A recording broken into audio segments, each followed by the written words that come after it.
The ancients were aware of certain herbs by means of which a trance could be caused, or a suspension of the ordinary animation of the sensory perceptions. They made use of such herbs for sacred reasons. And there is considerable evidence that the use of wine in the early sacraments of both the pagans and the Christians was the result of the peculiar ecstasy which was produced by this stimulation. Thus, men have cherished in one way or another the concept that by some means, natural or artificial, the ordinary functions of the mind could be suspended, and that during these periods of suspension, man might receive a meaningful inner experience, and that this experience could have a beneficial effect upon his outer life, and for that matter, in the case of famous mystics, upon the lives of many other persons. Now, our concern this evening is primarily to study something of the machinery implied in this type of thinking. Unfortunately, there is a sufficient amount of general evidence so that we can proceed safely, at least a moderate distance, into our inquiry. Man, according to Plato, possessed two natures. One an essential nature derived from God, and the other a material nature derived from the earth, or from the physical elements of being. These two natures, combined within the human constitution, resulted in an entity which we call the soul. To the Greeks, the soul was a twofold creature. It was never regarded merely as one entity. They held it to be two contrary or striving natures, one continually striving to ascend into the presence of the ineffable, and the other continually striving to maintain the authority of matter over the life and consciousness of the individual. One part of the soul was considered to be objective and physically animate. This part, including the sensory perceptions, the emotions, and the lower mental nature, naturally verged toward the obvious and was more concerned with the perpetuation of its material state than in any further or abstract exercise. This part of the soul was sometimes referred to as the mortal soul or the animal soul, and it was usually regarded as being dominant in the uninitiated, unenlightened human being. Those who had not, by some striving within themselves, by some purification or some cathartic discipline imposed upon their natures, had not risen in consciousness to the realization of the reality of the divine soul in themselves. Such persons were referred to as, by Plotinus, as beasts in the world of men. Now, this was not quite as insulting as it might first sound.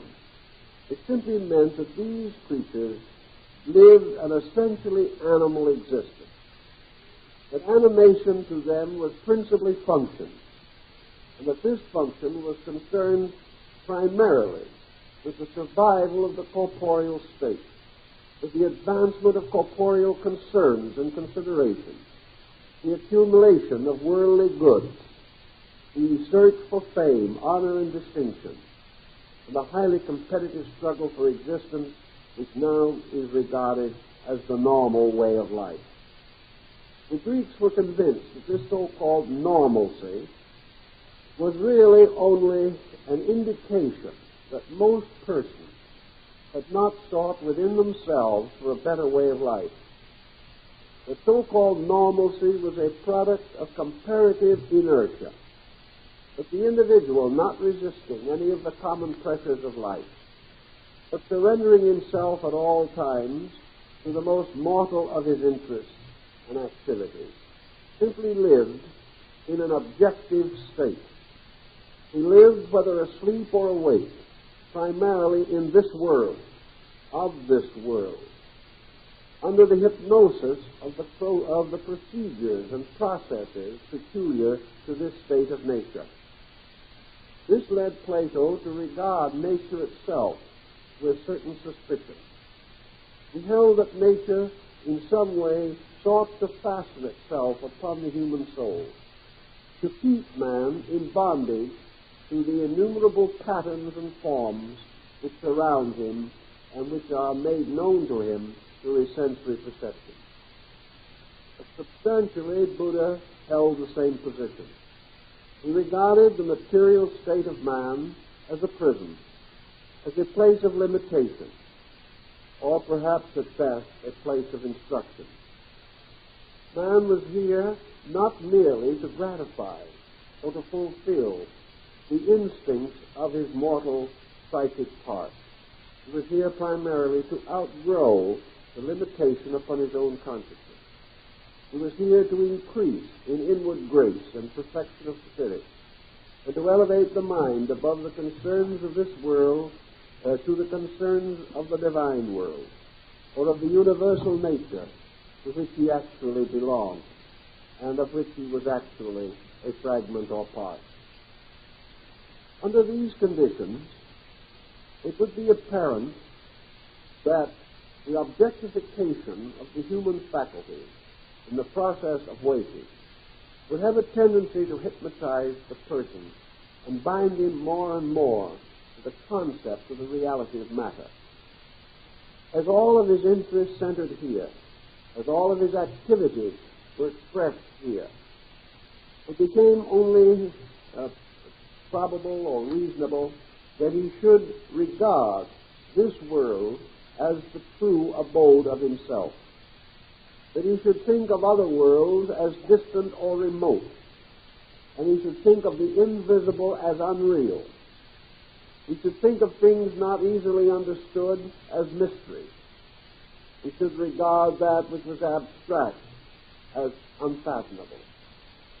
It was much easier for him to surround himself with mystery and remain more or less oriented in a mortal life than to hurl himself into the sea of mystery, than ever come in contact with forces and circumstances about which he had little or no knowledge. Also, in the course of time, as the philosophers have pointed out, man has increased in mortal knowledge. He has gone further and further in his investigation of this material world.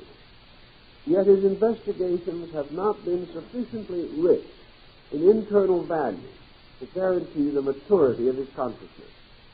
He thus remains comparatively unconscious in a world of consciousness. He remains posited almost solely in a material state, in a world in which the material state is the lesser part. He has become so convinced that this lesser part is the all, the total, the completeness of faith, that he regards anything beyond this lesser part as highly theoretical, speculative, and uncertain. The only solution to this problem, of course, lies in the reorientation of man himself. His only hope of escaping from this peculiar illusion into which he has fallen is that he shall develop such faculties and powers as will enable him to recognize the reality of things now held to be distant and mysterious. If man actually can orient himself onto a higher level of function, it is natural that this function, this higher level, will then become real, and that which he has left behind will slowly fade away as unreality. Reality is always the focal point of awareness. Reality is always where we are now, what we are now, and those things now perceived or considered. Thus it is essential to our growth that we experience a new kind of now on a higher level of function and understanding. Yet Plato also pointed out, as did the Egyptians and many other ancient peoples, that the so-called divine soul, or the higher part of man's psychic life, though not generally much considered or involved in his mortal action, nevertheless had an existence, had a continuing reality in itself, and was not destroyed or dissipated by the failure of the objective nature to understand or comprehend its meaning. The soul, in its higher sense, was, as all superior things must be, greater, wiser, and better than those faculties and functions which are beneath it, and which are dependent upon it for their energy and their life. Thus, the immortal soul is nobler than the mortal soul, and that part of man's consciousness which contemplates the eternal is superior to that part which can contemplate only temporal things. It is also essential to man that in some mysterious way his inner spiritual soul should have a means of communication with the objective life. This means of communication would naturally be incomplete or imperfect while it was not cultivated or disciplined. Yet it remained present, an available help in time of trouble. That part of man's consciousness which comes into function when all other functions fail, or when the problems confronting the individual are not to be solved by any of his ordinary faculties. One of the most simple examples of man's effort to reach into himself, into this higher psychic nature, this higher psychic reality, is the problem of prayer. Prayer becomes, in most cases where it is genuine, a statement of necessity. It is sincerely spoken or a thought only when man is in his extremity. It is something to be turned to when other things have failed. It is our hope of justice where otherwise justice is not reasonably to be expected. It is our hope of health when all physical healing has been ineffective. It is our hope of understanding when we find the wisdom of this world insufficient to our needs. And thus man turns for spiritual consolation to some mysterious root within himself, making use of faculties and powers which are only occasionally called upon in his so-called everyday existence. The very circumstance of prayer bears witness to a law operating in life. The prayerful mood is nearly always one of humility. It is also one of spiritual expectancy. The individual really hopes and believes that his prayer will be given consideration. In order to be truly prayerful, Jesus told his disciples that they should enter into a closet and pray to their Father in secret, and that the Father who heard them in secret would reward them openly. This idea of entering into the closet or the quiet place seemed definitely to imply that man must have a worshipful attitude, a worshipful mood, if he is to expect to receive any guidance from the invisible sources of life. This relaxed expectancy, this quietude, this sense of reverence with which man enters into communion with the divine, these qualities are all of them calculated to reduce the tensions which are indicative of the so-called animal or mortal soul. Thus the individual achieves communion with the interior part of himself by attaining quietude, by reducing the pressures of his desires, by reducing the determinations of his will.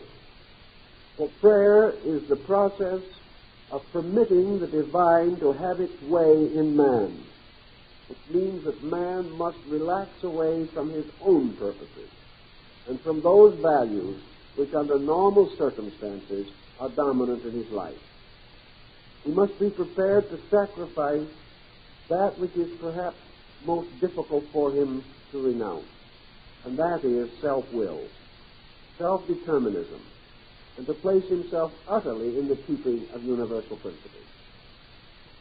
Naturally, a prayer of this kind, often accompanied by a ritual appropriate to it, or by periods of purification and fasting, or by various other rites and ceremonies, these processes have a tendency to bring about a condition of semi-sleep, if we understand the full implication of the term to sleep. Sleeping is actually the ceasing of our objective awareness. If we voluntarily sacrifice self-purpose, we achieve a kind of unpurposed state, which is similar to sleep. If we voluntarily sacrifice the testimony of our sensory perception to trust rather upon the power of internal guidance, we also remove energy from these perceptions, reducing them, quieting them, calming them, and causing them to lose dominion over our conduct. Thus, while it is true that in sleep we achieve this relaxation, it is also true that in meditation or contemplation or in the higher disciplines of yoga or Vedanta, we also have this kind of detachment, this separation from things which have been pressing and urgent, this slipping away from the authority of the material world that govern our every reflex and instinct. Thus we may achieve a kind of waking sleep, a quietude, in which the consciousness gains also certain means of communication. I think perhaps the Taoists have as good a simile for this as almost any other religious group. Man must create a kind of capacity. He must transform his lower nature into a receiving vessel, into which the waters of life can be poured. And in order that this vessel may receive these waters, it must be emptied of its previous content, whatever this content may have been. We cannot pour more water into a full vessel. We cannot bring more enlightenment to a self-opinionated person. We cannot take the worldly wise man who is certain of his own ideas and impose upon those ideas the will of heaven. Man must first of all empty himself of false knowledge. He must relax himself away from those opinions and attitudes and beliefs and convictions which have long held him prisoner, and which, many of them, are responsible for the emergency in which he finds himself. Thus he attains a kind of emptiness. He attains what Bhumi calls the great thirst, the desire for that which is real, the tremendous instinct to partake of the food of life rather than of the food of death. Thus, in quietude, we do have the individual entering into a voluntary state of peace, a state which is perhaps very similar to that of sleep. In sleep, the loss of consciousness is complete. In the state of peace, the loss of self-consciousness is complete. The individual does not cease to be aware, but he ceases to be obsessed or possessed by the products of his own awareness processes. This having been attained, the person finds himself receptive to the benediction of the internal. Plato tells us that under such conditions, the inner life of man may come through into his outer awareness, may impose itself symbolically or in some way upon his outward nature, delivering through man himself those oracles, messages, and important revelations which are necessary to the essential growth of man. Plato, Pythagoras, and many others affirmed very clearly that the highest instruction that man can receive must come from within himself, that this instruction arises in his own consciousness as the gift of the divine within his own nature. Therefore, that man is most instructed when self-instructed, that is, receiving instruction from his own over-self, as Emerson might have called it. All the point we wish to particularly make is that there is this condition of imposed silence, of carefully calculated relaxation, by which many wonderful mysteries can be attained in consciousness. The Greeks, the Egyptians, and the Hindus also carried the matter beyond this point. So they not only achieved relaxation, but they imposed certain specific disciplines or exercises. And these exercises, in many of the instances recorded, transcended the mere quieting of the personal consciousness, and as in the Buddhist discipline, achieved a complete suspension of objectivity. In this suspension of objectivity, the meditating person lost not only his external awareness of places and objects, but his own external awareness of self-existence. He became suspended in a state in which his own awareness was not much more apparent than in the case of sleep. He managed to become a being meditating without the realization or acceptance of selfhood. He was merely life in life. He was consciousness in consciousness. His own pleasures and purposes and desires had ceased even to be of interest to him. He remained in a kind of suspension, a suspension in which he felt or experienced or knew the immediacy and immanence of the eternal.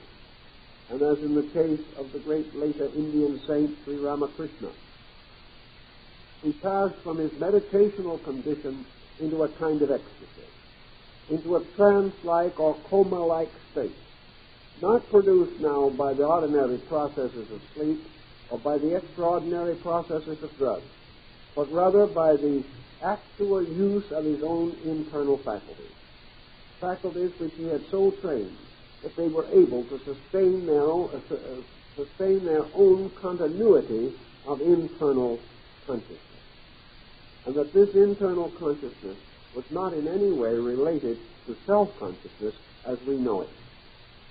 This, in turn, has become the great problem of many scholars in relationship to Buddha's concept of the nirvana, which to the Westerner means extinction, but which more correctly to the Easterner means suspension. It means only the extinction of that which is not so. It means only man's recognition of the unreality of the material or illusionary state of being. Now, all this has a bearing upon our principal theme, inasmuch as it indicates some of the processes which ancient mystics have used to invoke transcendent experiences. Another very common type of process was that of fasting, or extreme asceticism. Fasting is a process of reducing the power of the body over the soul. Now, we have many attitudes on this, and most modern persons regard such ancient disciplines as fasting for religious purposes as archaic, or belonging to another time, or laden with superstition or extraordinary fanaticism. But the principle behind fasting has been known since the dawn of time and has been practiced by nearly all primitive people long before they had any theology or philosophy such as we know. The experience of fasting with them led to one inevitable conclusion, namely that as the power of the body or the bodily energy was depleted, the individual became more sensitive to superphysical experiences. The person fasting that cleanse the body of its principal toxins.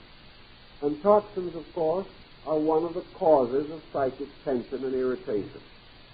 The person, therefore, who had reduced the body awareness with which we are so much concerned, also had reduced the body complaint, which is constantly and insidiously encroaching upon our consciousness, and reduced the bodily incentives, the vitalities by means of which we are impelled to various successes of action. The reduction of all these left the person perhaps weak, perhaps in this weakness also drowsy, uncertain of his own objectivity. It was easier for him to sleep in this state, and he found that his sleeping had a certain clarity which was not common where the body was laden with a mass of physical impurities.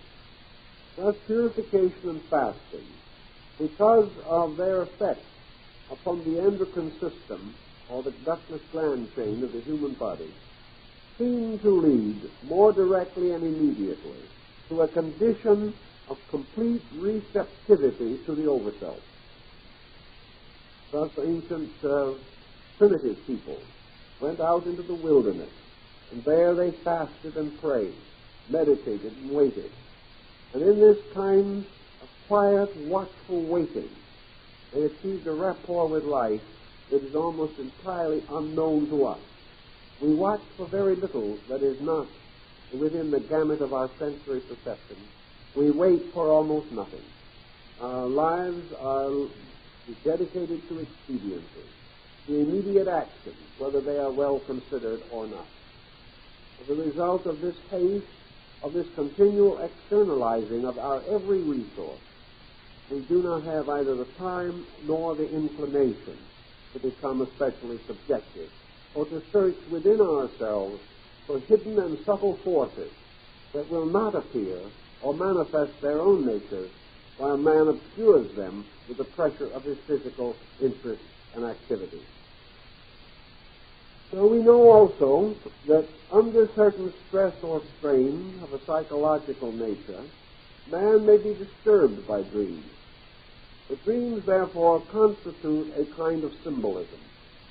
We know that by means of the dream process, certain essential psychological verities may be revealed. That in his dream symbolism, the individual may receive a clearer insight into his own composition. He may become more acutely aware of the causes of his own psychoneurotic tension.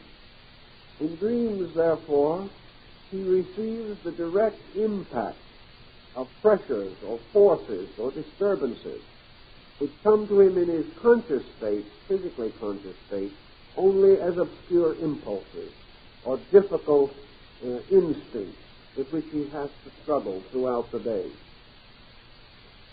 Thus, in sleep, we do know that a certain therapy is applied, that it is quite possible that in sleep things confused or obscured become clarified. We also know that in sleep the subconscious or subjective part of man is more available to influence than in his waking state. We also know that in the hypnotic state, which is that of an artificially induced state, the individual is able to be influenced far beyond that which is possible under his normal objective conditions. Thus, the door that leads into the world of sleep leads into many mysteries, leads into strange byways and paths about which we know comparatively little, and which under normal conditions may cause us fear or anxiety. Back to our original consideration, visions are unquestionably types of psychical experiences derived principally from within ourselves. Now, there may be instances in which this is not essentially true, but a vision, for the most part, is a valid kind of dream. It is a dream of meaning. It is a dream of purpose, a dream of communication between the inner and the outer life of the individual. It is a dream usually in which some larger value, perhaps of a highly spiritual nature, of a reality beyond our easy estimation, is suddenly projected upon us by means available, when by reason or argument no such impression could be made. The dream has peculiar validity as vision or as mystical experience because it is so totally our own. A dream can give us a sense of inevitables. It makes something which would otherwise be impossible or incredible both acceptable and useful. If, for example, we can imagine what may well have occurred in the debate between Paul of Tarsus and the early Christian community, we know that Saul or Paul was a sincere man, that he was convinced that the Christian heresy had to be stamped out. Also, however, Paul was a thoughtful person, a regular and devout member of his own congregation. He believed sincerely in the importance of religion in the life of man. He did not, however, agree with or believe the religion of the Christians. There is no doubt that he was subjected to some pressure in this direction. It was quite possible that efforts had been made to convert him, but he resisted stoutly on the ground of his own basic religious principles. It would have been comparatively impossible to have argued Paul into a state of Christian acceptance. It is doubtful if any scholar could have achieved it. It is doubtful if any amount of reading or study would have converted him, for the reason that he felt that his own spiritual interior was right, that what he was doing had the sanction of his God, that he was correct in his own interpretation of this matter. And from his later conduct, we realize that his correctness was not simply a matter of ego. It was not that he felt that he believed that he knew more than other people. He was simply a devout member of his faith, and he believed his faith. He held it to be sacred. But somewhere in his early contact with Christianity, something must have moved Paul profoundly. That which consciously he could not accept or did not accept must have awakened some form of subconscious realization in his own nature. Therefore, Paul truly, perhaps, had that double soul reaction. The higher soul, which probably verged toward Christianity, and the lower or human rational soul, which perhaps is what he meant when he referred to the thorn in his flesh. On the road to Damascus, the theophany, or the mystical experience of Paul, becomes, therefore, a tremendous internal release. It was the power of something locked in him over the power of his own believing. His inner life had in some way been touched, moved, or affected by the message of the Galileans. And his resistance to this inner impulse was a resistance of patriotism, a resistance born out of religious duty, the same that many of us feel when we do not wish to be led out of the faiths of our childhood into some religion or belief that is strange and unknown to us. We feel a certain sense of loyalty to the God we have worshipped in the past, and it is not easy always to change that loyalty or to permit it to grow or to enlarge its own values. We believe that our orthodoxy is our virtue. Therefore, we try to cling to that virtue. In the case of Paul, the inner life certainly burst through. It is described in the older apocryphal writings, at least, that he was riding upon a horse on the way to Damascus to persecute the Christian community there. He had already attacked one of the disciples and injured him in physical combat.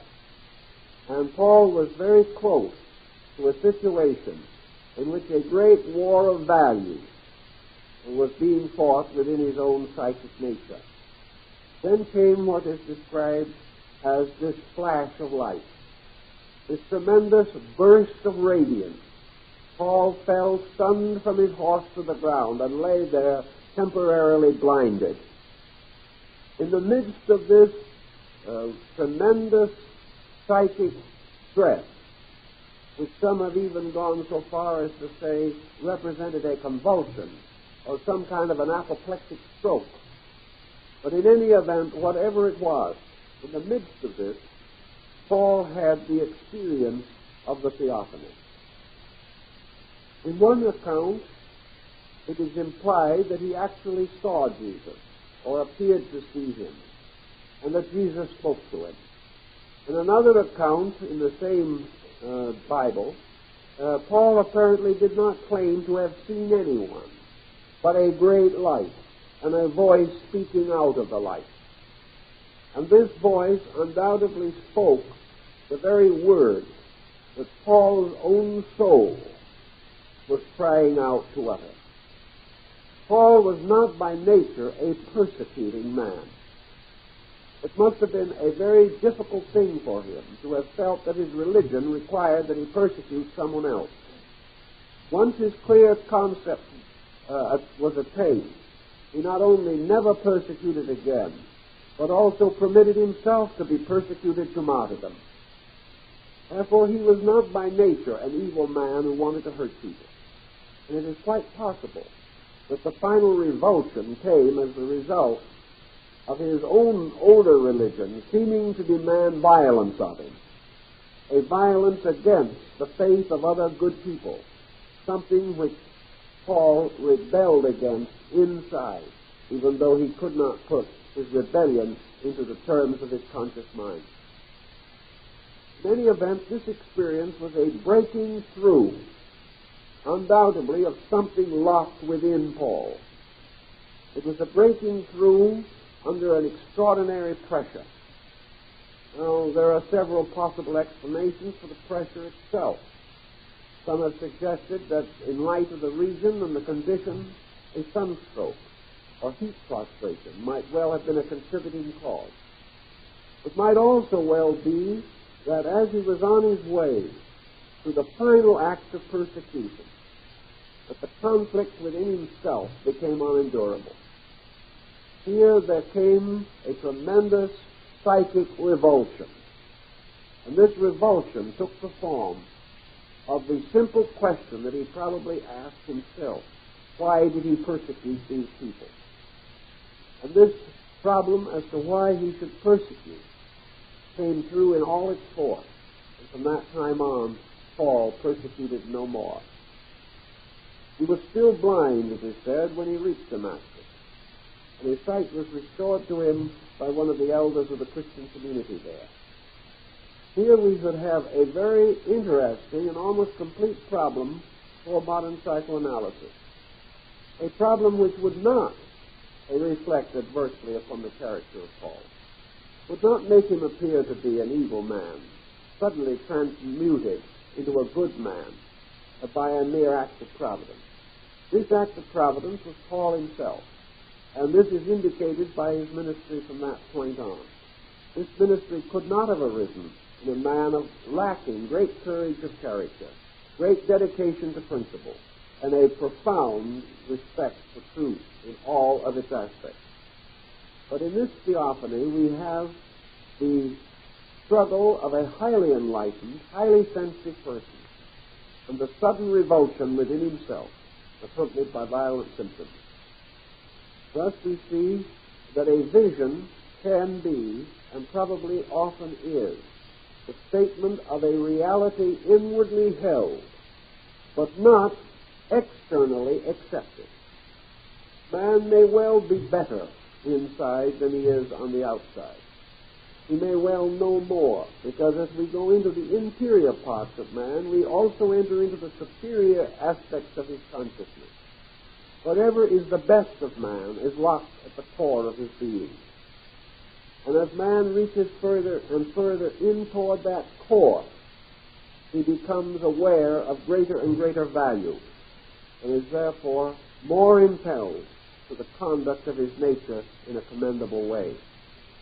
We do not know whether Paul was able to rationalize these problems, although it is implied that he was a student of Platonic philosophy.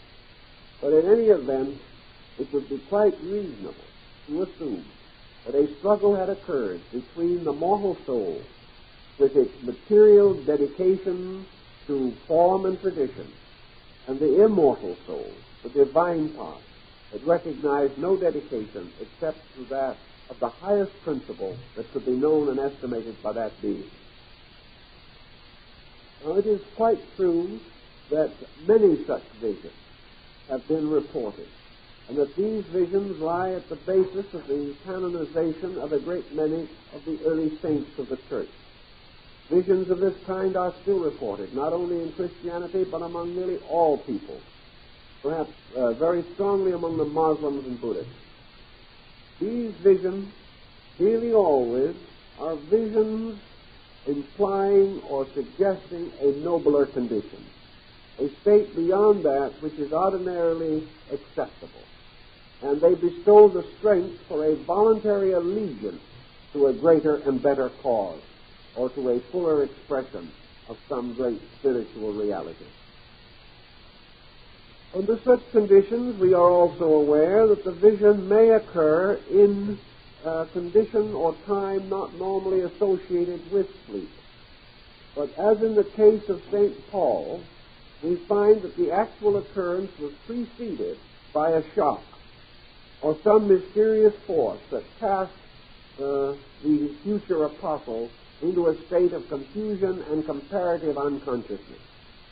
In other words, whatever the original element of the pattern was, the theophany was preceded by something that blinded him, a light that burst upon his consciousness and hurled him to the ground, a kind of power that paralyzed him completely and made it impossible for him to maintain any objective mental integration. He was simply thrown into a complete internal confusion. And in the midst of this suspension of all his worldliness, the core or significant part of the vision transmission took place.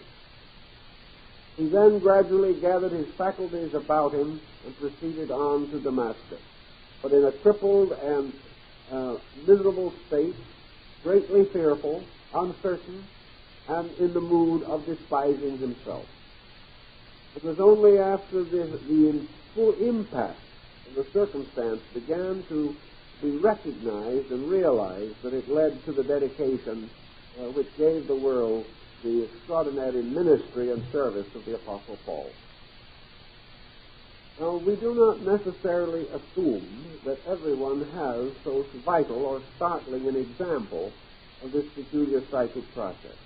But we do know that nearly everyone has an availability, a means of reaching into self, if this means is called upon, or if an emergency or urgency should demand or require it. There are innumerable cases of visions of varying degrees which have led to powerful changes in the life of the person, and also powerful ministry to others in various religious, philosophical, and even scientific fields. The vision is not unknown to science. It is not unknown to scientists, although because of the peculiar intellectual orientation which they have, it is not as common with them as it is with persons of a more simple and devout mentality. Simplicity is another point in which nature seems to be profoundly concerned. And most of your mystics, particularly those of Asia and the earlier Christian mystics, actually cultivated a kind of simplicity of nature and life and of thought. They were seldom to be considered as sophisticated persons. Many of them were not scholars as we understand scholarship. They were more considered as pious people, living simply in an almost continuous state of prayer or of strong, continuing faith, and therefore almost constantly psychically relaxed. Under such conditions, the availability of the mystical experience is greater than with most ordinary folk.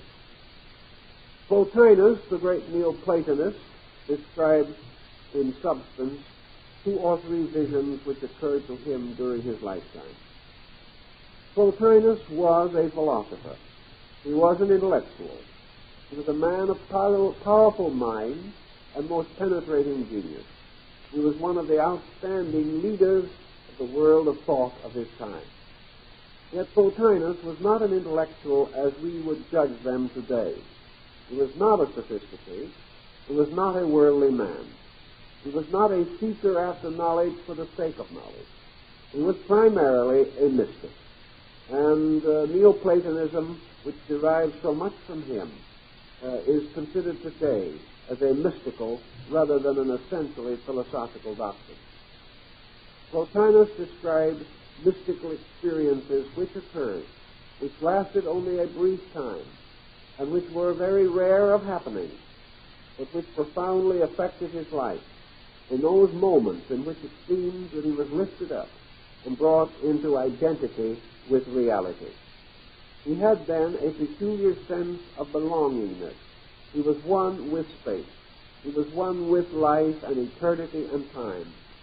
He found his true relationship to existence, a relationship of identity, a relationship of profound sympathy, a relationship which brought both tears and laughter to his soul, a relationship in which the universality of the good became not realized or believed, but perfectly and fully known by a total conscious experience of fact. These experiences of Plotinus certainly must be included among the great historical mystical occurrences. We know also that Plotinus as a school cultivated metaphysical discipline, that they practiced concentration and meditation much in the spirit of the Pythagoreans, that they set aside parts of the day and of life for the quiet contemplation of the will of God. And while they approached the mysteries of the universe intellectually, they tried to think with the mind of God. They tried to understand with the understanding of God. Thus they were pious, devout persons, even though they were brilliant scholars. This combination is not so common in these days, where scholarship and piety are further apart than ever before in history. Yet it is the bringing together of these two that seems to make possible more direct internal leadership, more participation in the mysteries of heaven. We know, of course, that most of the book of John known as the Apocalypse, or the revelation of John on the island of Patmos. But this entire book is written as a dream, or as a mystical experience. John did not know whether he was in the flesh or not. He was simply separated from worldliness. And in this separation, the story, the vision of the apocalypse was unfolded to him.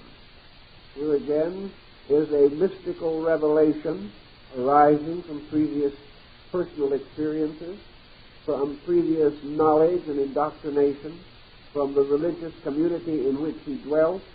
For while on the island of Patmos, he was host to some of the greatest centers of ancient pre-Christian mysticism.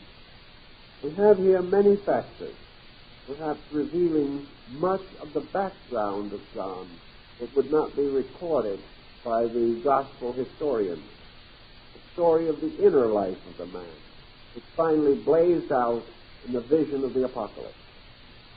Thus, these visions do have some valid core relating to our own peculiar problems and our own peculiar needs.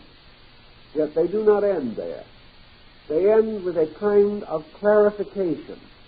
The problem becomes ensouled by a power greater than itself, and by this very process ceases to be a problem.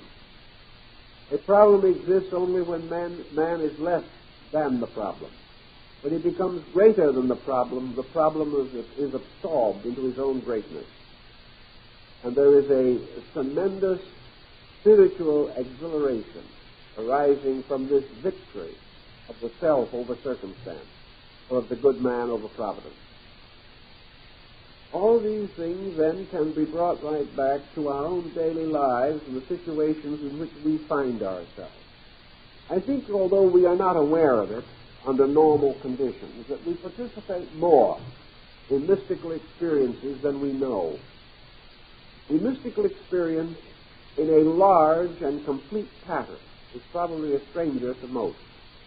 But in a series of continuing interior impulses, I suspect that it is not entirely strange to the average person. We all have moments in which it appears that our knowledge or our understanding transcends itself. There are instances when our judgment is greater than we realize. There are seconds in which decisions are made that are better than we know. There are tremendous emergencies which we meet with a new courage or a profound sense of value which a few hours before would not have been available to us. Thus it would appear that the individual is subject to an insight due to a kind of disorientation. This type of disorientation arises when the individual suddenly finds himself inadequate. When we are suddenly aware that we have lost control of a situation, or lost control of ourselves, or that we face an unknown that is deeper than we can fathom, there is this moment of uncertainty. There is this moment of confusion. And in this instant, our self-assurance breaks down. In this instant, our self-sufficiency breaks down. And of course, most of all, we may be confronted by sudden evidence that our own thinking has been poor. That instead of being always right, as we thought we were, we are suddenly confronted by the proof that we are wrong. That something that was supposed to happen did not. Something we trusted would not happen occurred. And we are out of focus with our own previous concepts. We have become involved in a mystery in which our ordinary faculties are not adequate. In this moment of hesitation, in this moment of disorientation, there seems to be a temporary weakening of the objective faculties. We are a little discouraged at them. We are suddenly unsold upon them. We are no longer certain that they are what we have thought them to be. For a second, therefore, they lose their authority to dominate us. And in that moment in which the objective mind no longer has authority, the subjective mind comes through, taking over this situation and bestowing the remedy, or giving us some insight or clue as to that which can usefully solve our problem.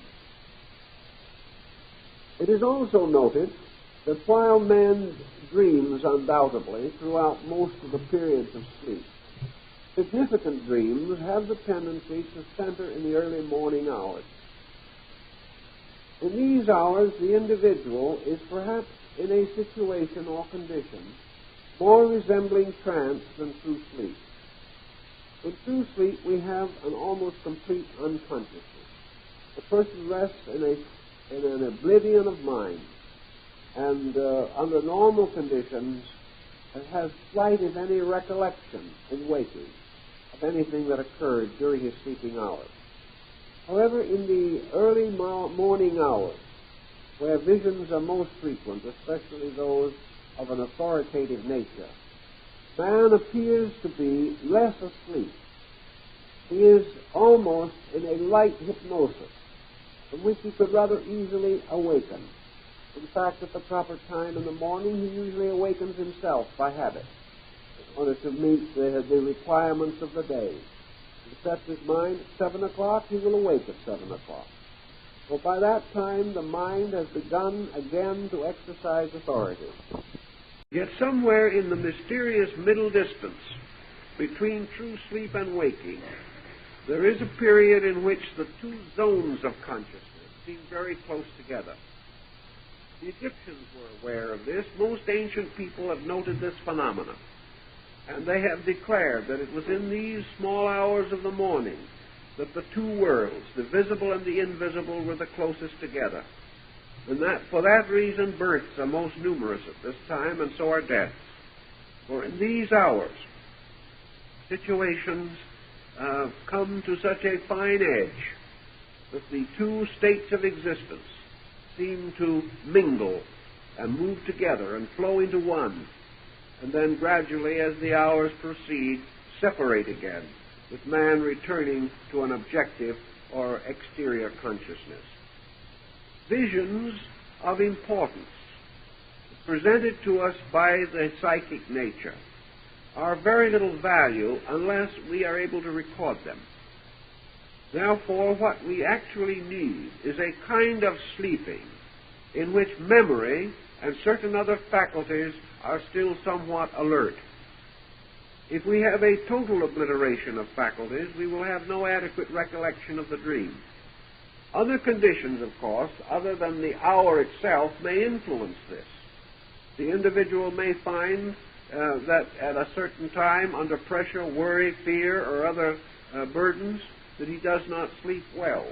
And this suspension, this condition of half sleep and half waking, may occur at other hours due to the disturbances of his life. But one apparent fact remains, namely that the valid vision demands a certain degree of both subjective and objective awareness. It demands that the subjective be active and positive, and that the objective be partly active but receptive. Thus we may have the psychic experience flow from the invisible roots of the mind to be finally recorded in the subtle substances of the brain itself. Unless this record is made, the project is imperfect. The record itself can have a number of meanings and will very often be presented, as most dream phenomena, in a series of symbols.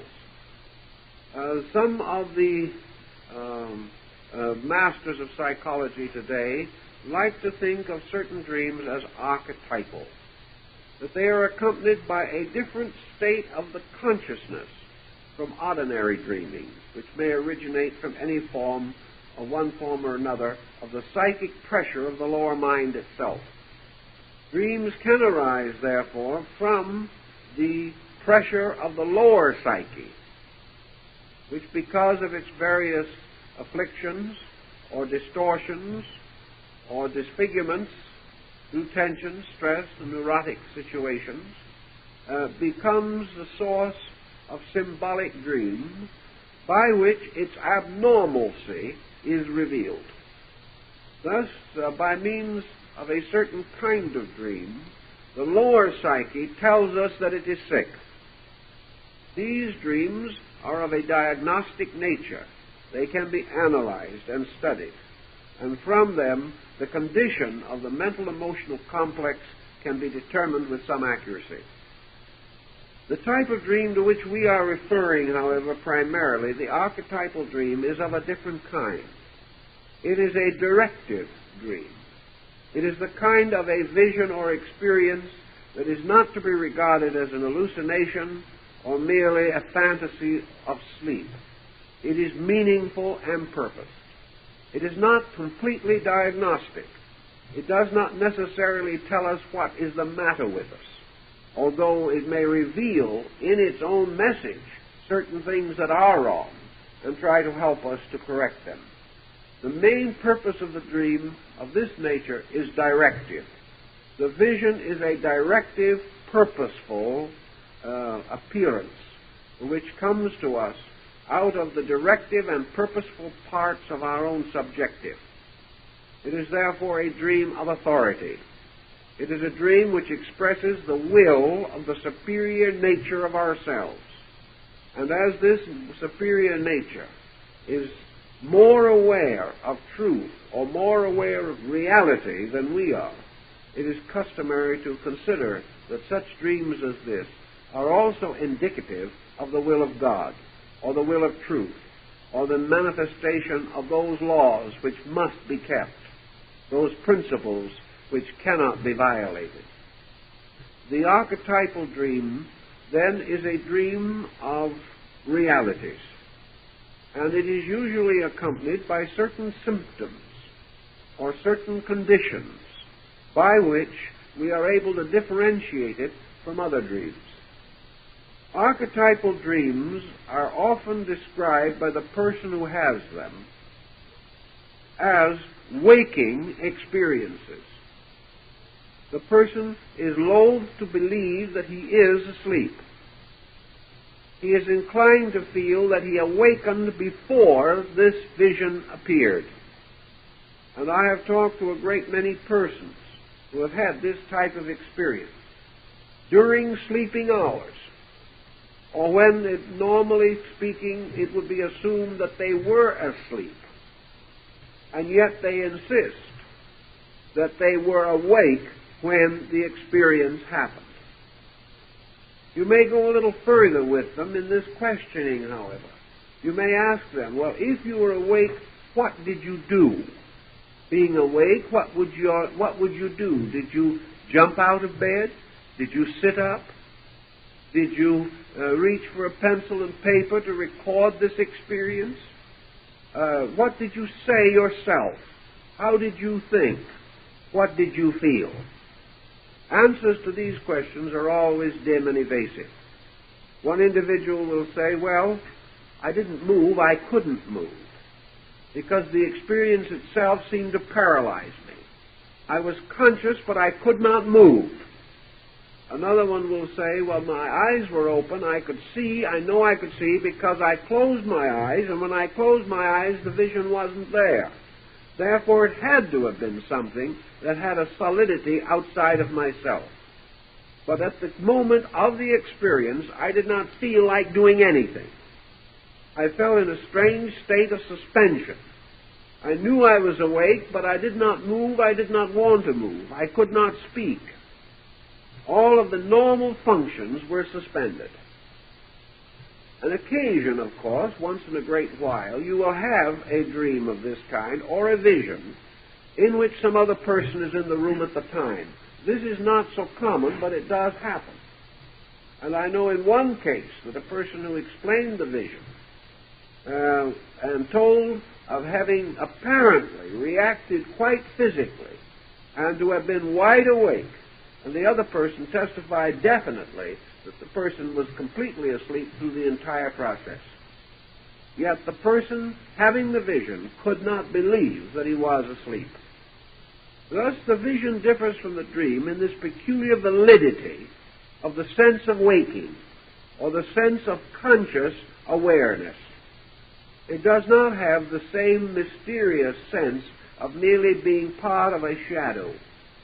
It is not something through which you pass as a distinct experience, as merely a being moving through some strange region, like the mysterious realms of Dante and Milton. The vision experience is one in which something happens to you. You know about it. You sense it. It is meaningful. Often also the vision or circumstance of this nature is preceded by some rather mysterious situation. It is frequently preceded by a sense of extreme coldness or chill. And those who have recorded visions other than at night, who apparently have been picked up into a vision state while sitting at a table or while reading a book or something of this nature, nearly always report the sense of chill. They report a change in the atmosphere around them. What they are really telling us, of course, is a change in the circulation of their own bodies. The circulation seems to retire from the periphery and to center around certain vital areas of consciousness. This is something that is common to man in danger of shock. And very often a person subjected to a sudden danger has the sense of chill. Also, certain types of illness produce this feeling, which is generally regarded as a poor symptom. Actually, however, this sense of chill seems to be one way in which the individual tries to express or explain something which happens in sleep, but of which he is not aware when in the normal sleeping state, namely the tendency of the temperature of the body to lower. Most of those who have had visions, for instance, as we said, at tables or sitting outdoors under a tree watching the scenery or something of that nature, most persons reporting such visions also describe a certain sense of haziness, the approach of something resembling sleep. They are nodding, they are not fully objectively aware, they are not usually engaged in any active enterprise at that moment. They are resting, taking it easy, contemplating, or absorbed in some thought or study. In these moments, this mysterious pattern takes hold, and we find the individual suddenly receiving a tremendous impulse from within his own consciousness. Now, we all know, of course, the things seen around us in the physical world do not enter the brain and are not recorded as things seen. The material objective environment in which we live is carried into the brain in the form of impulses. We do not carry a picture of the chair, of this microphone, into the brain, although we appear to see it there. The eye picks up a certain image, transforms it into vibratory waves, and transfers these waves to the brain, where they reassemble in the form of the object. This means that the form-creating process is also in the brain, and that vibrations striking the brain are or can be transformed into images by the processes of the brain itself. This means that an image projected from the interior part of man's psychic life and impressed upon the brain can take form there, can take image and likeness there, and can appear to be just as real and certain as any physical thing which the individual can see. A proof of this process is, of course, hypnosis. For in hypnosis, an imaginary person, or a person suggested into existence by the hypnotist, may be placed among a group of real persons, and the individual seeing the real persons will at the same time see a person existing only in his own mind. That person will fit completely into the scenery and landscape, will be just as natural in appearance as the others.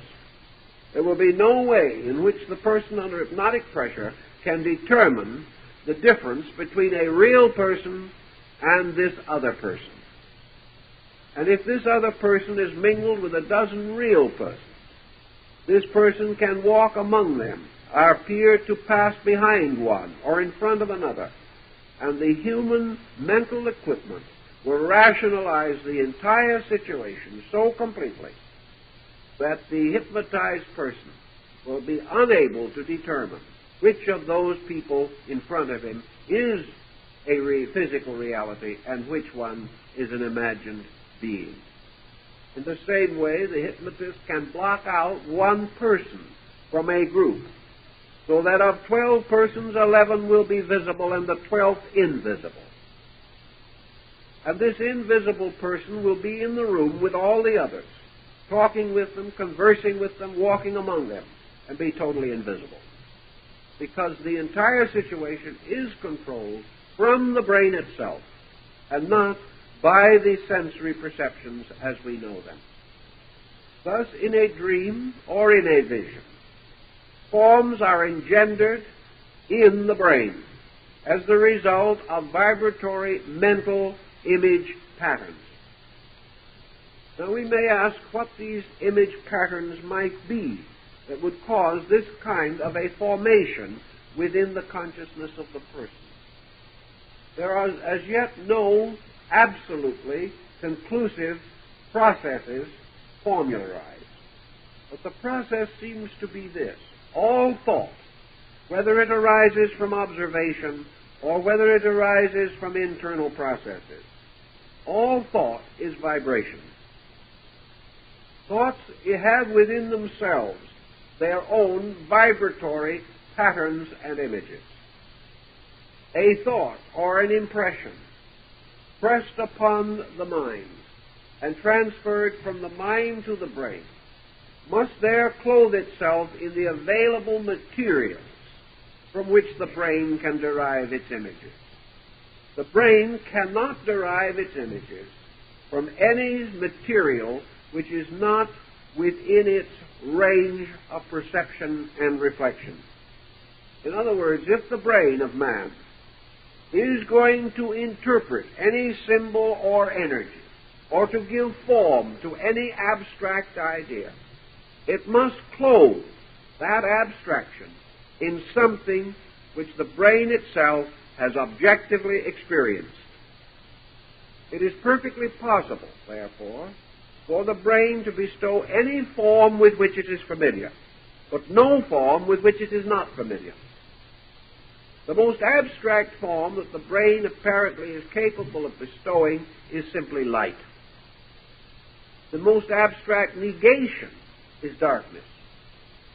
Therefore, things otherwise beyond formation, beyond any experience by which form can be implied, have the tendency to appear as light, have the tendency to appear also as simple geometrical patterns arising in light or composed of light.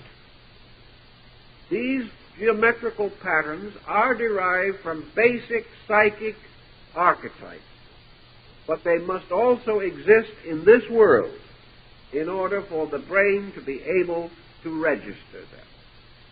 At a very primitive time in man's experience, his own mental processes apparently attempted to create a differentiating procedure by means of which things natural could in some way be mentally separated from things supernatural. The brain unable to experience a supernatural thing or to give form to a thing formless as far as faculties and perceptions are concerned, hit upon a strategy which has since been distributed throughout society. And that was the strategy of creating extraordinary forms out of compounds of ordinary ones. A man walking along the street is a natural form. A horse galloping down the road is a natural form. Yet how shall we suddenly create out of this situation the instrument of an unnatural form, a form by which we could appear to convey something that is not of this world? Well, if we take the upper part of the man and put it onto the lower part of the horse, we have a centaur. A centaur does not exist to our experience, yet it is composed of two creatures that do exist.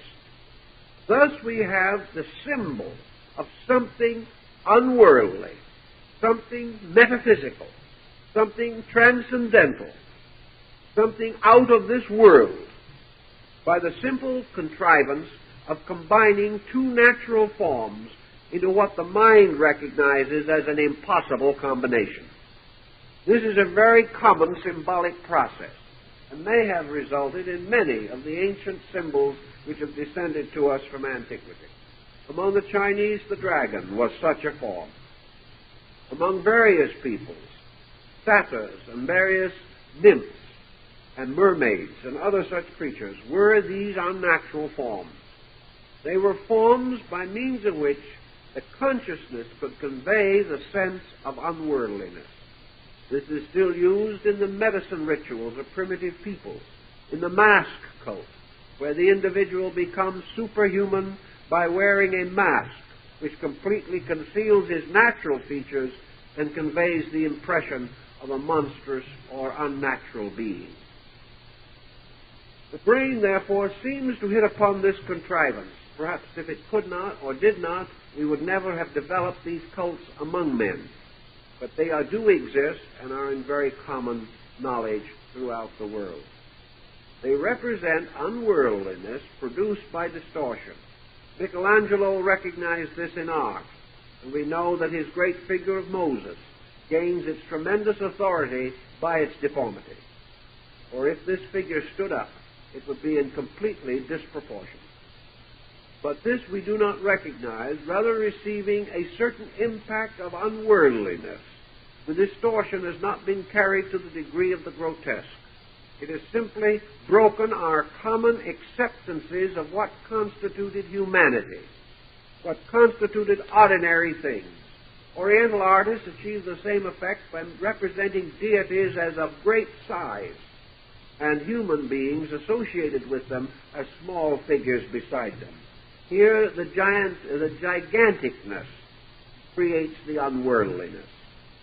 So in the subconscious vision dream sequences, as for instance in the Apocalypse, we have the introduction of a number of mysterious composite creatures becoming symbols of ideas, means by which the brain, in receiving impulses, is able to combine abstractions and make them available to us through symbolic forms.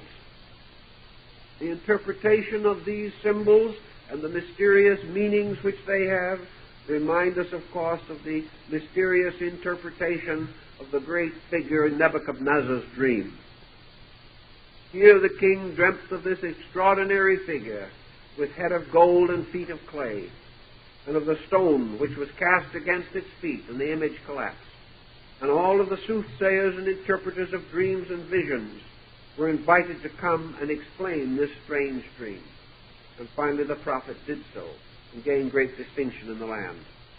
But these kinds of dreams, these kinds of experiences, appear to be archetypal inasmuch as they represent a meaning pressing from within, clothing itself in forms different from those of nature, yet near enough to nature for man to grasp their significance.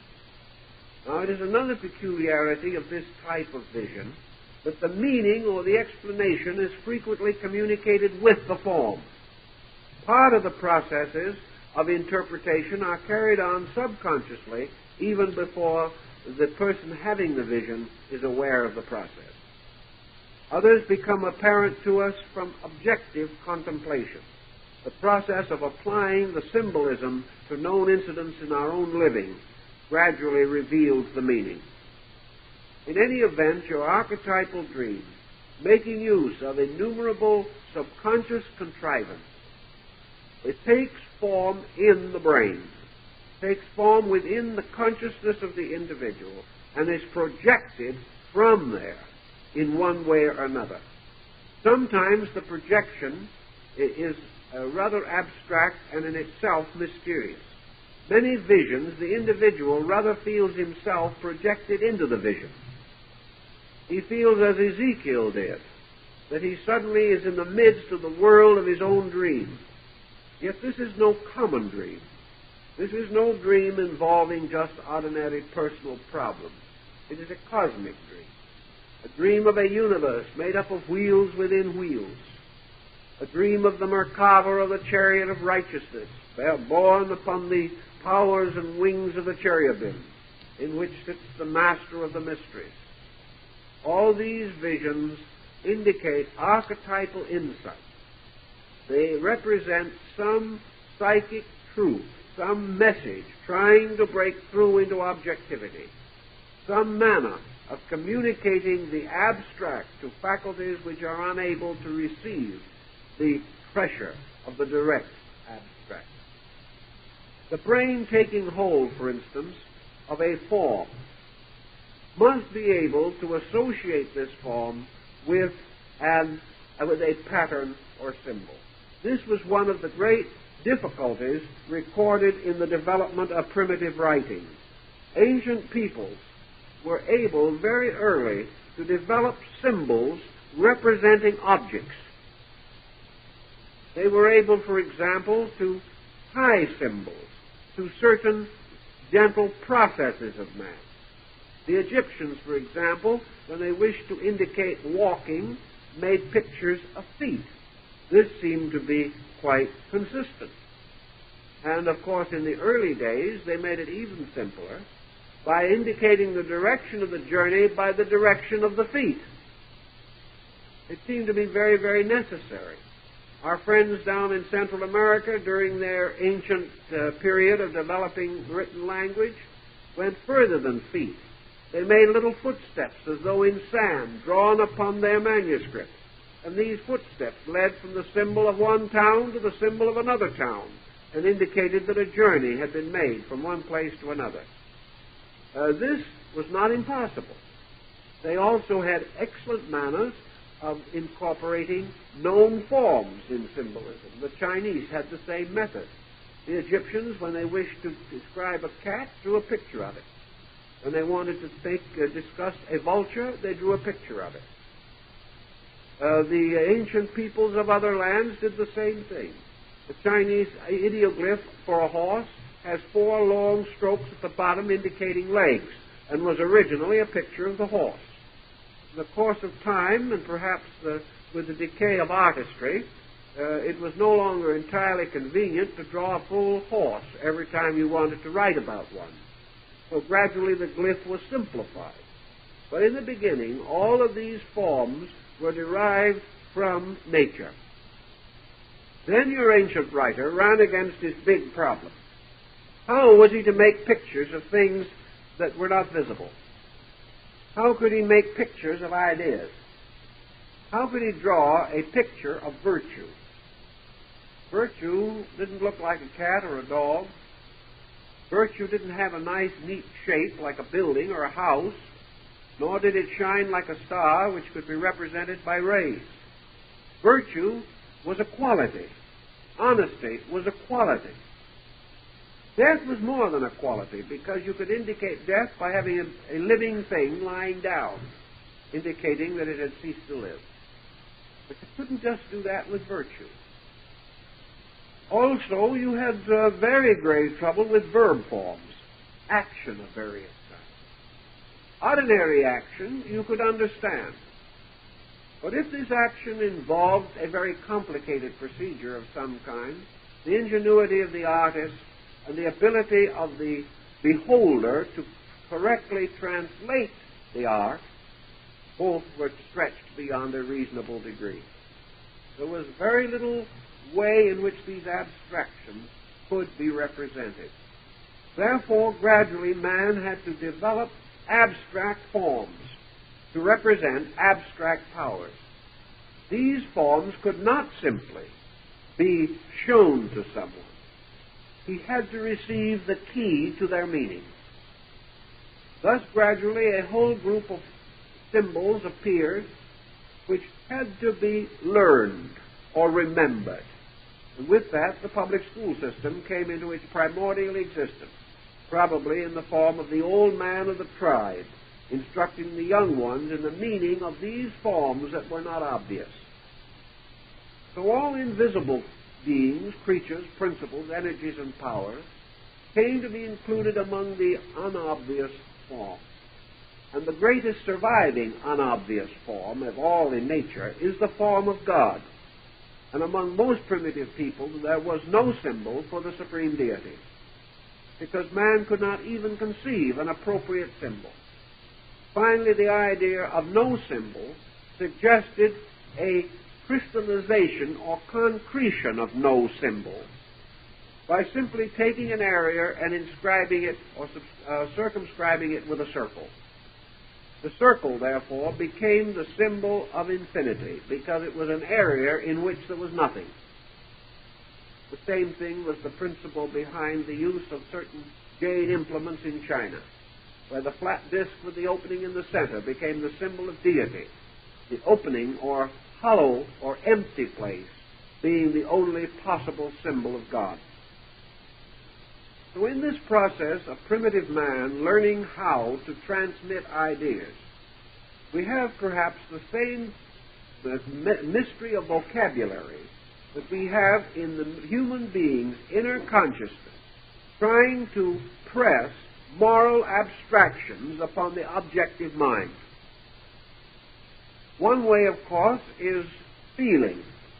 But here again, although feeling is an older sensory perception than sight, it is less specific.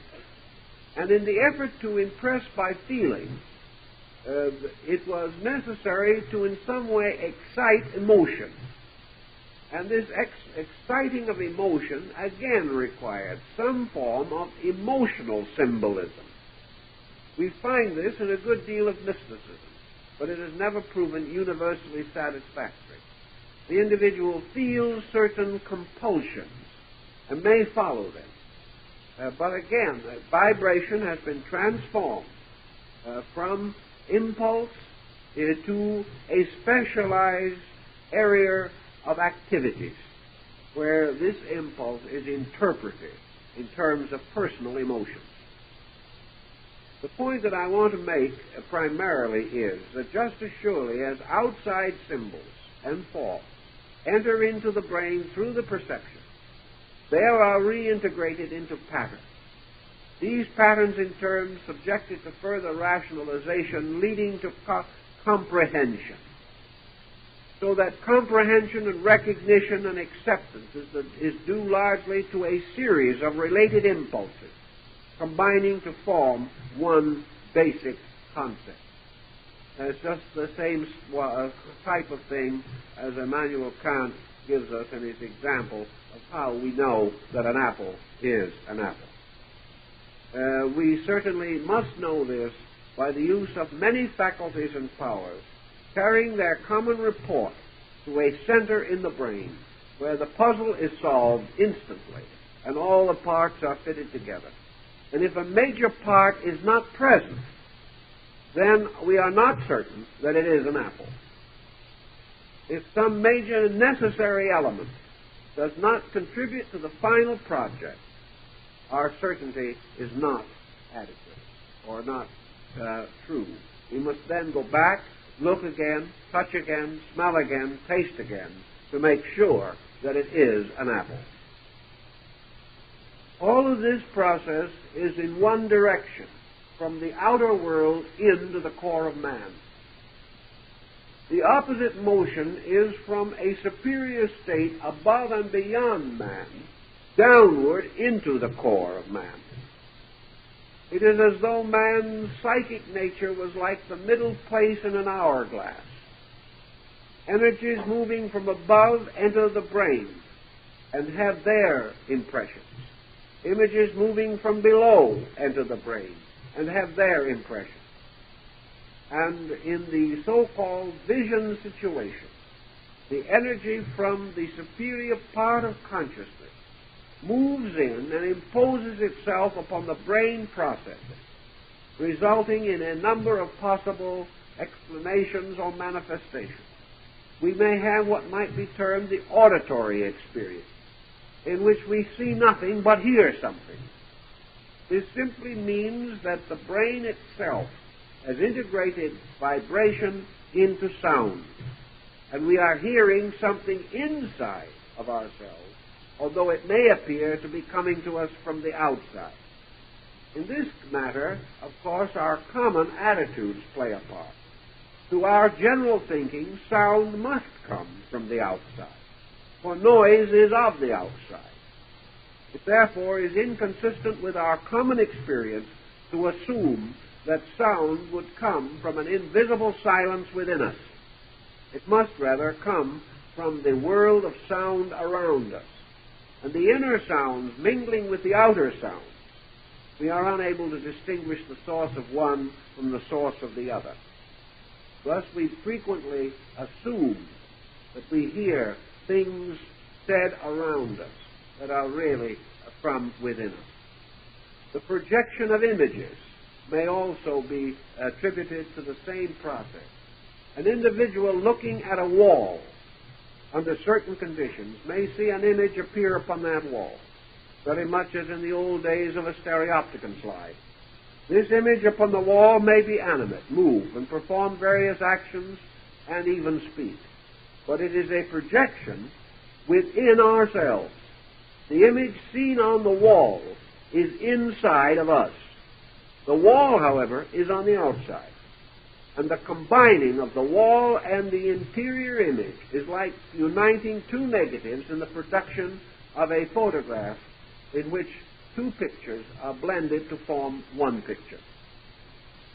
This double process of the picture, in this case, however, means that the picture arises in two different parts of consciousness, and the union takes place within the ordering faculties of the brain.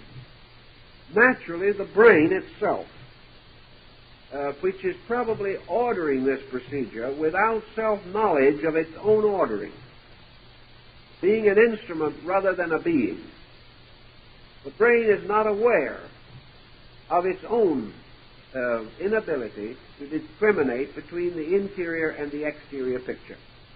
So the whole consciousness of man is inclined to project the situation onto the outside, where it is familiar, where there is the least resistance, and where the greatest expectancies are likely to lurk.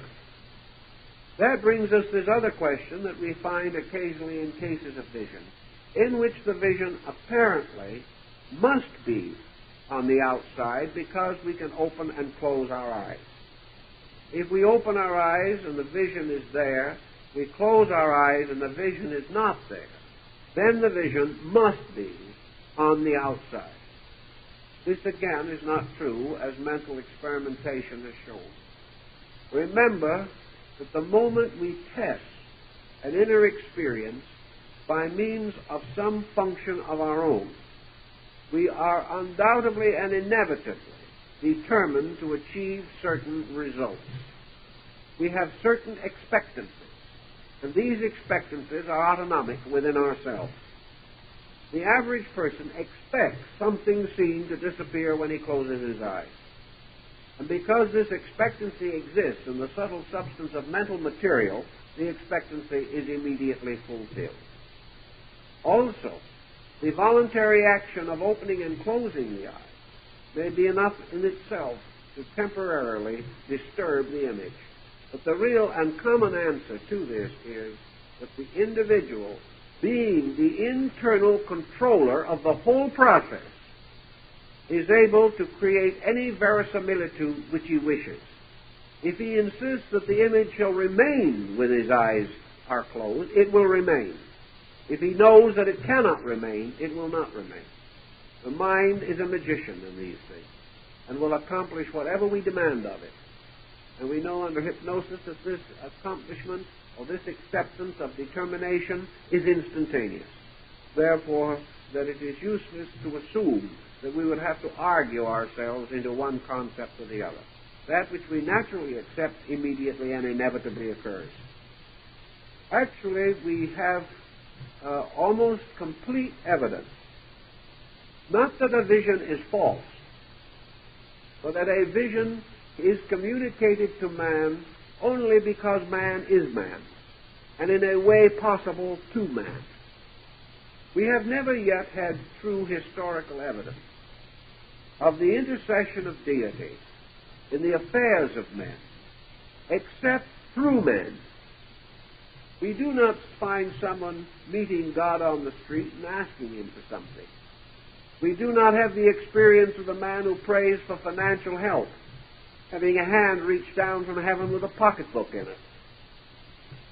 Man himself expects this help to occur or arise mysteriously, but he knows that this mystery will be associated with beings of his own kind. That where he needs help, help will come to him in a natural way. It is only the faith that it will occur and the conviction that the means will be provided in some supernatural way that adds mystery to the simple circumstance. Man is convinced, therefore, in all of his works and ways, that the God he seeks help from will give this help through its creatures and not in proper persons. That if the farmer prays for rain, it may rain. But the rain will be coming from clouds, not from a blue sky. That these clouds will gather in some way and according to their own laws and then precipitate. It may be that man is able to create artificial rain in some cases. But then he must reproduce natural processes in order to attain this end. So man has long learned that the great visions, the great mysteries, the great revelations that come to humanity come through highly sensitive persons who are regarded as prophets, messiahs, avatars, world teachers, seers, sages, and mystics. The vision comes to the sensitive person and is from him communicated to others who lack the sensitivity to have the experience themselves. Also, in some instances, experiences appear to occur to more than one person. This has long been a very difficult situation, but psychology is beginning to pick up the threads of it. It now realizes that what is termed the archetypal form, or the archetypal dream, arises as Plato's archetypes are known to have arisen, from a pattern that exists in space. Under certain common problem or common stress or tension, this pattern may impinge itself upon more than one person at a time. There are instances, apparently, in which it has impinged itself upon a multitude of persons at one time, each one seeing the same thing, but each one of them seeing from within himself the agreement within the archetype, and the archetype impelled upon the consciousness of the individual was sufficiently firm to produce a generally common experience. But each person saw within himself that which others saw likewise. But as each also beheld the occurrence as though outside of himself, we have the phenomenon of the multitude seeing at once. I know one case in which there was a very good report of this, in which several hundred persons saw the same thing at the same time. But these several hundred persons were among probably 100,000 persons, the rest not seeing it at all. Now, had the event been completely a physical, optical experience, all persons, except perhaps a very small group, highly defective in their optical equipment, would have seen it. But where 7 men standing along the side of a ship all see a phantom ship, but 7 more men standing alongside of them see nothing, we must assume rather that an archetype of some kind has impressed those 7 men. It is the only way in which we can seriously seek to solve the problem. For if the ship had actually been there and had been equally visible to all persons with equal optical equipment, they would all have seen it. Thus the vision as archetype may impinge itself upon more than one person. And there is indication, as in what are called the apocalyptical visions, that an archetype in nature gradually develops or unfolds to a degree of almost completeness, so that this archetype has a highly involved symbolism of its own. But the archetypal symbols are set within the function of a universal mind, operating similar to man's mind, but also in the process of transforming abstractions into orderly symbolic patterns. Under certain problems or processes, these collective archetypes can be impressed upon a number of minds simultaneously, and minds of a certain degree of sensitivity or receptivity will receive them, whereas other minds will not.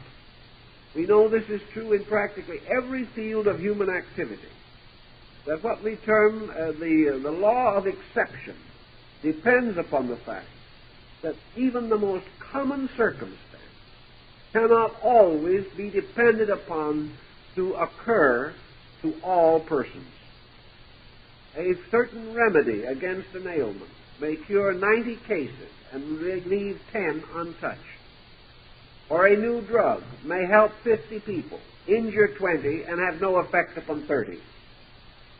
The reasons for these differences lie within the person and not within the drug. The drug is an inanimate, impersonal thing, but it has to operate upon animate, personalized creatures, and their reactions depend upon themselves. A powerful impulse arising in the universal mind, an archetype or folk image, is itself impressed upon various persons. Some record it, some do not, some distort it. To some it is a great and wonderful experience, to others a terrible and dangerous experience, all depending upon the integration of the being upon whose abstract mental structure the impression is made. Generally speaking, then, I think we can say that the vision, generally and universal, is nature's method of conveying some form of knowledge, some form of knowing beyond the normal capacity of the individual to comprehend. To do this, several factors are introduced. One is shock or stress, by which the entire experience is made important as being unusual, unique, or totally different. The second important factor is that it occurs and appears to occur to this person himself. It is not reported, it is not communicated, it is not conveyed. It is something which the person can afterwards feel that he has known because it has happened to him. The next situation is that it must interpret itself in some material available for such interpretation. Where the materials are available, they will be used. Where they are not available, materials relatively available will be grouped together in a new pattern or design in order that they may be the vehicle for an extraordinary idea. This very grouping, visualized by the individual within himself, becomes extremely important because it is strange or different, challenges his imagination and his thought, and invites him to the definite consideration of the experience as being valid or different or important in itself. We know, for example, that in many parts of the world where Christianity has sent its missionaries, people coming under the influence of the Christian faith have mystical experiences. They have them in other religions also. But the point of interest is that nearly always where a person of one of these other groups has a vision relating to Christianity, this vision is always invested in the forms natural to that person. Mystics of China, for instance, who have had visions of Jesus, have drawn pictures of their visions, and in their visions, Jesus was always Chinese. He had to be, because he was drawn out of the subconscious repository of their own instincts. They had to clothe him in the forms that they knew and understood. They could not hope to understand or comprehend him as a blond Anglo-Saxon. They had no knowledge or acquaintance with such people.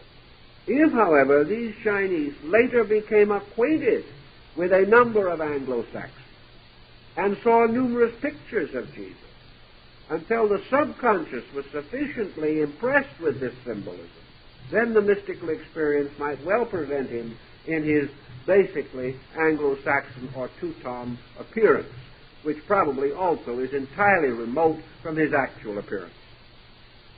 Because, again, it is our archetype, our own racial and national concept, which has become the basis of most of our religious art. So in thinking through from sacred things outward, we always clothe them in the familiar. The vision, therefore, does create these forms in order to communicate, in order to impress itself upon us. Now, visions, of course, are not all valid. I am referring to those that are essentially valid, not to those which are simply the products of imagination, or of the particular stress of the psyche as the result of disturbances of the outer life.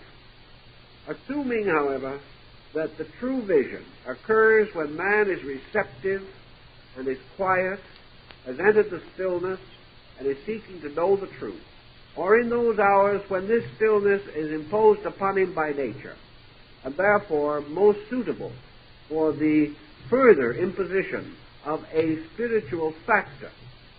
Where the vision is genuine, it nearly always has this sense of authenticity in it. It is meaningful, it is reasonable, it is proper. It is solutional. It carries with it a mark of validity, as though it was sealed by the very seal of God. Under such conditions, the individual is not even inclined to resist it. He is not inclined to doubt it. Its peculiar clarity and integrity come through to him. This may also be true of certain imaginary experiences, but less often. And one of the great keys that has been used down through the ages in determining the validity of vision is the consequence. That type of vision which changes the life of the person for the better, which takes the individual, as it took St. Francis of Assisi, out of a life of dissipation and intemperance and sanctified him to the best that he knew in the way of the service of the need of his fellow men. That kind of vision which brings great understanding, philosophic insight, or advances man's knowledge of things factual. That type of inner experience of auditory type, which has been given to the great musician and composer, by which he has been able to bring through into objectivity melodies and marvelous harmonies which he has first heard as mystical happenings within his own consciousness. All of these things relate to the availability within man of a superior power capable of being released at need or under certain circumstances for the preservation or the improvement of his life or the service of his world. Where visions have led to great improvement, there is very little to be gained by doubting them. If, however, they do not lead to improvement, if they merely lead to fanaticism or mania, we have no real need, under the study of psychology, to use this circumstance or such instances as a disproof of vision. It merely proves to us that these experiences can arise either from the lower psychic nature or the higher. And where they arise from the lower nature, regardless of the picturesqueness which they present, they tell the story of our sickness or our trouble. But where they arise from the deeper nature of man, they tell the story of his hope, of his aspiration, of his inner resource, of the spiritual destiny which is his in life, and the call to the recognition of higher levels of being, of purpose, of achievement, of realization than he has formerly known. Under these conditions, the vision becomes a vital experience, whether it occurs during sleeping or waking hours. But from its machinery, we can understand how nature very often involves it in the sleep mystery. Well, I think our time is up for this time, so we'll have to leave it till next week.